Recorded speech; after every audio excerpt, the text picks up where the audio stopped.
The long and short of it, written by Bobbles, Chapter 33. A worrisome 24 hours later, a nocturnal Pike was making our way down. Specifically, toward the candlelit Canderer's office. She told Jargon she'd be there, and Pike certainly didn't want the newsmer making good on her threat of taking her bogus story to Celestia. So there she was, walking down the street with Enon and Cut to her right. Enon was standing in the middle, of course. The stallion should be protected from as many sides as possible, after all. So Jargon basically blackmailed you into coming? He asked. Pike sighed, still annoyed that this even happened. That's the short version, Cobb nervously tittered. I'm really sorry, again. Pike shook her head. It's not your fault. You're related to a weirdo. The office soon came into sight, and it looked strangely dark. All the windows were closed and the lights were off. I don't like this. Looking to Cut and Enon, it seemed they both noticed it too. Coming to a stop, Enon looked over the office and frowned. Well, that's not right. Are we early? Cobb briefly checked the sun's position. For some reason, Jargon had told them to specifically come in 1. No. If anything, we're late. Oh, Celestia, we're late. She broke into a gallop, intending to rush the building. But after a handful of steps, Enon grabbed the earth pony by the tail, stopping her in her tracks as her tail was pulled taut. A small blush broke out on her face, but Enon didn't seem to notice. Hold on, Cut, something's up. We should go in at the same time. Cut coughed into her hoof, hoping to disguise the blush, as the other 2 ponies stepped up side by side with her. All right. With a wry grin, Enon looked down at Pike. What do you think? Is Jargon trying to assassinate us? The ponies niggered. Enon, don't be ridiculous. Leaning in, she started to whisper in his ear. My bet is, Cut and Paste, along with Enon and Pike, were standing at the top of the stairs, at the door to the office floor. The other 3 floors were dark and empty, so whatever was going on was on the other side of the door. Stealing her nerves, Cobb put a hoop on the bar and pushed the door open, allowing the 3 of them to walk inside. It was dark on this floor too. She couldn't see anything. Pike, you got night vision, what do you see? Asked Enon as she just chuckled. Called it all at once. Cobb found herself blinded as the lights came on, and deafened by a large group of ponies shouting, Surprise! Cobb's heart jumped into her throat. As her eyes adjusted, she saw the office had been cleared and turned into the setting for a surprise party. A party whose attendance consisted of most of Cut's family, her parents, their herd, a lot of her siblings, and Jargon, and even some of Jargon's herd. All of them were gathered to celebrate one thing, and they'd made a custom banner to proclaim it to the world. Oh, Celestia, no. They didn't. Congratulations, Cut, on not being Lespa. Cobb felt the bottom drop out of her stomach. I gotta get Enon and Pike out of here before my family makes a fool out of me. But it was much too late. Before she could even shout a warning, her dad had her wrapped up in a tight hug. As he squeezed her, he gave them a big kiss on the cheek, and are those tears in his eyes? Ooh. Look at my little cookie cutter, all grown up. He wept. Desperately wriggling, Cobb managed to pry herself out of his grip. Dad, I've had my cutie mark for years. Suddenly she was slapped on the back. Yeah, but that doesn't matter half as much as what we're here to celebrate today. Came the gravelly voice of her mother. The other gathered ponies cheered in agreement. Oh, Celestia, strike me dead. Her dad was full and bawling as he threw his forearms around her again. You had a heart to think my little filly has finally found love after all this time. Dad, please. Cobb desperately looked to Enon, praying he and Pike weren't laughing too hard. Surprisingly, they weren't. Sure, they both occasionally chuckled, but their grins were far from mocking. In fact, Enon's smile almost looked sad. Oh, Celestia, now Mom's looking at him too, so you must be the lucky stud. Enon walked over to her, offering his hoof. That I am. As he got closer to her, she seemed taken aback by how tall he was up close. Though, to be fair, Cobb was too. Running her gaze from his head to his hooves, she met his half bump. Well, you're quite the big fella, aren't you? Oh no. Enon's smile turned evil in a very familiar way. It's funny you say that, 'cause that's exactly what Cut said last night. A beat of silence passed through the whole room as the collected ponies processed what Enon just said. Then, 2 ponies broke out into laughter, Enon and Mom. Okay, Pike chuckled a little bit too, but she was rolling her eyes, so it doesn't count. And he's funny, shouted Cut's mom in between bouts of laughter. The other gathered ponies, including her dad, all let out several variations of and pointedly chose not to look at the duo. After that, the party entered full swing. Ponies were mixing, mingling, catching up, and generally no longer focusing on cut and paste, thanks Celestia. After making all the necessary introductions, Pike of all ponies ended up chatting with Cut's dad, leaving the Earth Pony and Enon with her mother, Suck and Buck.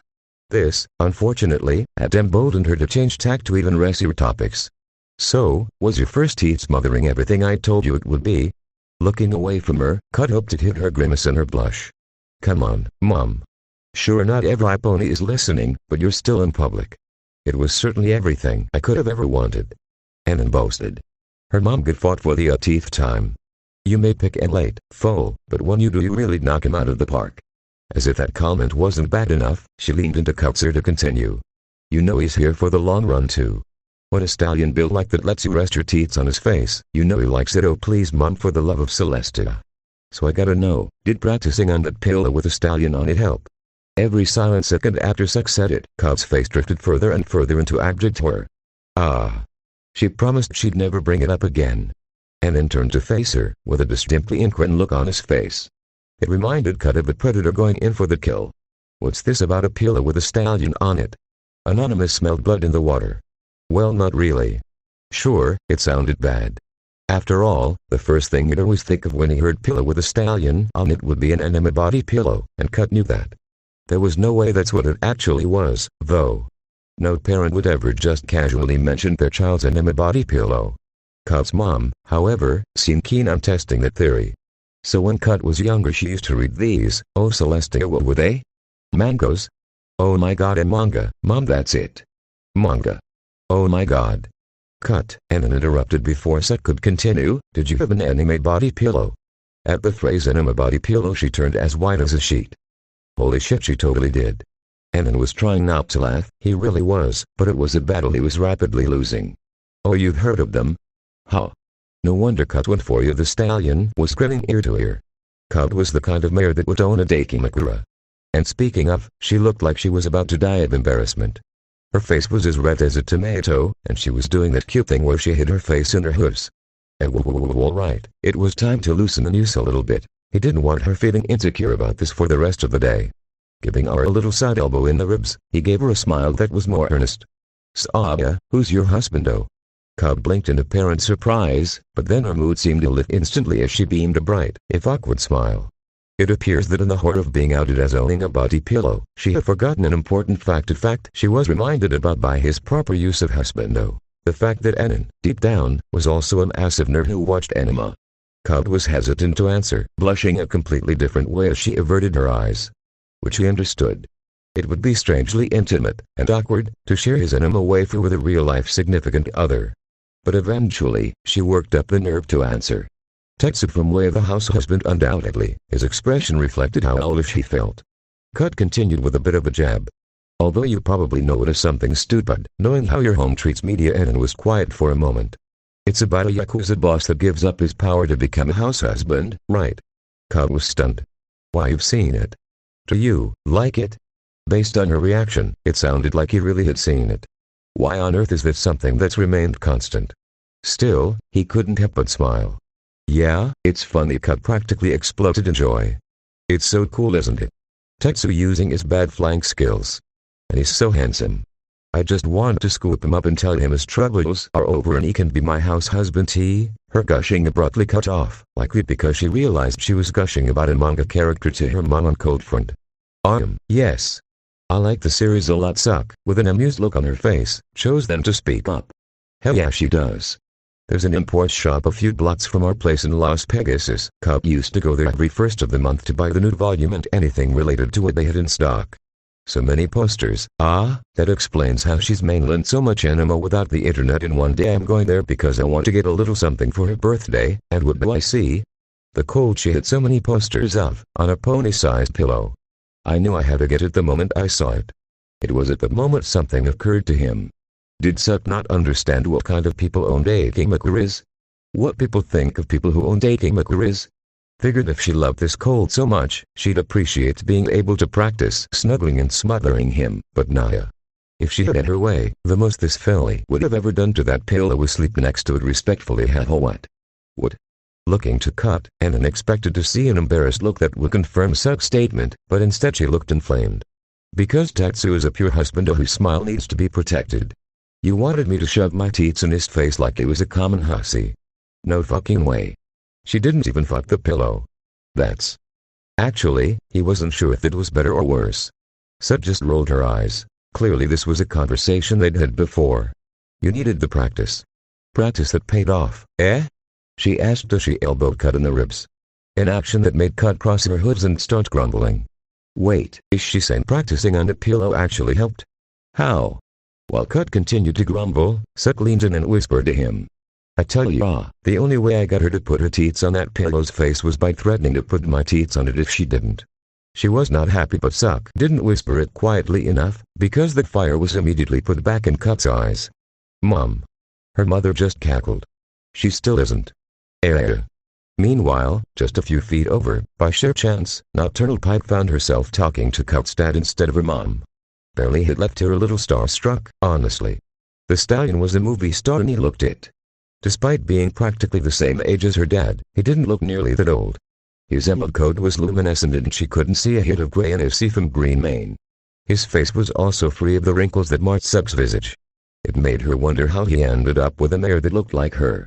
And if what some mares say about certain unicorns was true, he'd still be looking like this for a while. Ooh, maybe Enon got that same gene and he'll look 25 forever. Pike certainly wouldn't complain. Hubba hubba. So Cut still can't cook?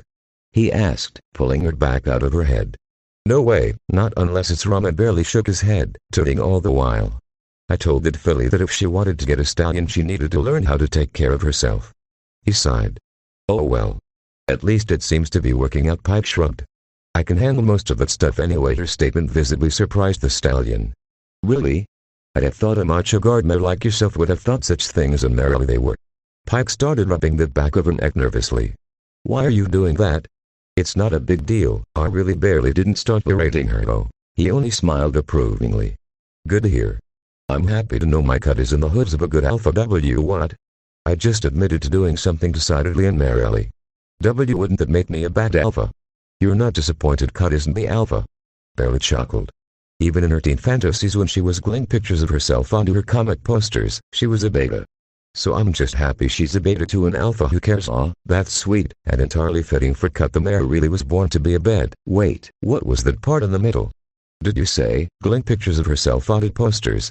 Barely struck her as being much too blaze about something like that.